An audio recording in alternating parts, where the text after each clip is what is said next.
one of the things I thought was kind of funny is not only on Fox, TV, and NPR, but these people and they're evaluating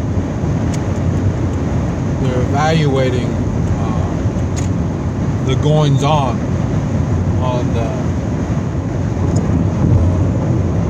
the shooting over the weekend, a gay place, and I thought it was odd that the people, the ones that are talking about all this stuff, they have no background in terrorism, and the ones that the ones that do have background is they've studied it. They don't know the feelings that goes along, the fears, and all the stuff that goes on in that type of situation.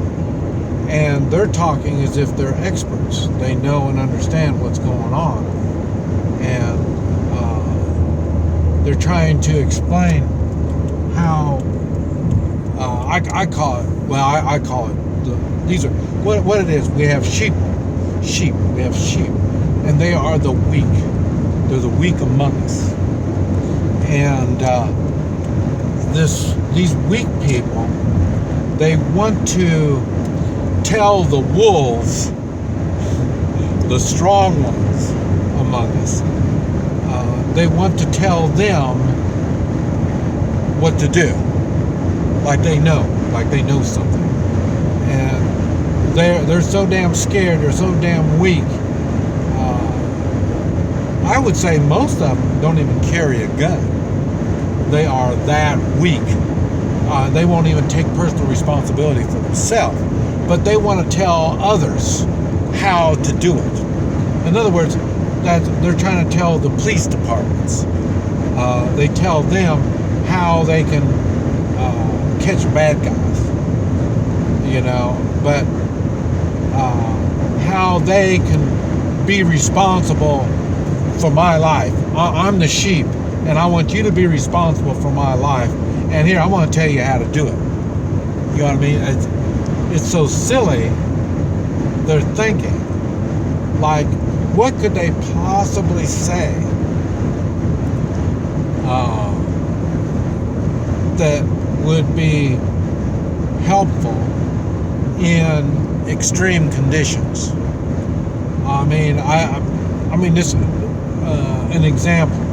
The sheep, the weak one, the weak people among us would say, well, maybe we need areas where there's no guns, gun-free zones. Their weakness tells them, they're not thinking, they're not reasoning at all. I say they're thinking emotionally. Emotionally, there won't be any more guns in this area, so nobody can be shot. So, and that's the way the weak people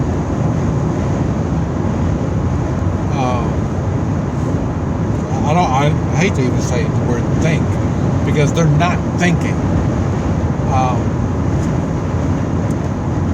They don't know and understand how wolves act. And to counter wolves, you don't get 3 or 4 sheep. If you got a wolf that's preying on you, you don't get 3 or 4 sheep to scare off the wolf. What you do is you get a sheep dog, and then the sheep dog knows how to handle wolves, and the sheep dog doesn't go to the sheep for advice. So So that's why I find it humorous when I'm watching this on TV and listening to them on the radio when they're trying to make sense of how wolves prey on the sheep. The sheep have no idea what is going on with the wolves. They just know they're being threatened. They hear the wolves howling, and they just panic. They just get scared, and they just don't know what to do. So, and what they end up doing is they go to the sheepdog and start telling the sheepdog what he needs to do to keep the wolves away. That is something you need to think about a lot. When you hear people trying to evaluate situations or tactics and all this type of stuff, you need to think real hard, where is this information coming from? That's another reason why when you take lessons, shooting lessons, you take shooting lessons from a policeman or a military person, you have to think real hard on what you're doing, because you're a sheep. You're trying to learn to be a sheep dog. Police, law enforcement, military, they're considered a sheepdog, but they're considered that only because they've been schooled in weapons. They really don't have the, what do you call it,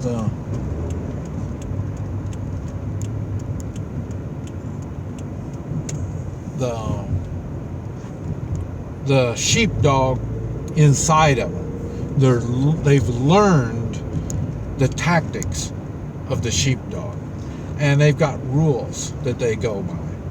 And that's who gave them the rules? The sheep. Sheep said, well, if we're going to protect us, I want you to do this, and I want you to do that. And that's where they come up with this stuff. But a true sheepdog, it's in their blood. And, matter of fact, the true sheepdog runs on morals. Good, strong morals. His morals are so strong.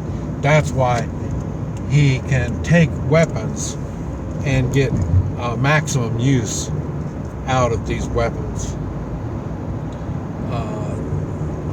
The sheep that have been taking sheepdog lessons only does what they've been taught. It's not from inside. So, and that's kind of what these so-called experts are that don't know anything about terror. They've just read enough and studied enough, and they think that they know what it is, and they hang around a bunch of sheep and they talk about it. So I'll tell you what, you know what the sheep dogs do? Just to give you an example, the sheep dogs, they bite each other and they wrestle around like sheep dogs. They bite each other, not to hurt each other, but they're practicing their biting skills, and that's what they do. And they're doing this, building up their skills and tactics, learning tactics, and then so they know what is possible and what's impossible, and they learn what their abilities, what they can do with their abilities, and they try to maximize them. And they do that by putting what they do into practice. And that's basically what the sheep don't know and understand. And that's why the ones that are learning to be sheepdogs, once they've learned to be a sheepdog, really they don't really need advice from sheep. So keep that in mind when you have people talking about this stuff. Experts. These experts, I would think really hard before I would listen to these experts. Even me, I'm not even an expert in telling sheepdogs what to do. That's why when I teach, I don't teach by do this, do that, do that. No, I let you victimize me, and I counter it, and I show you how it works, and then bam, it makes sense and you understand. So that's the way I teach, and the reason is they need to understand exactly what it is. Because, like I say, I can counter it with a gun or without a gun, and it's the same thing with the wolves. They're going to be able to terrorize and cause death and destruction without guns. You know, I mean, that's what the sheep don't understand. But anyway, just something for you to think about.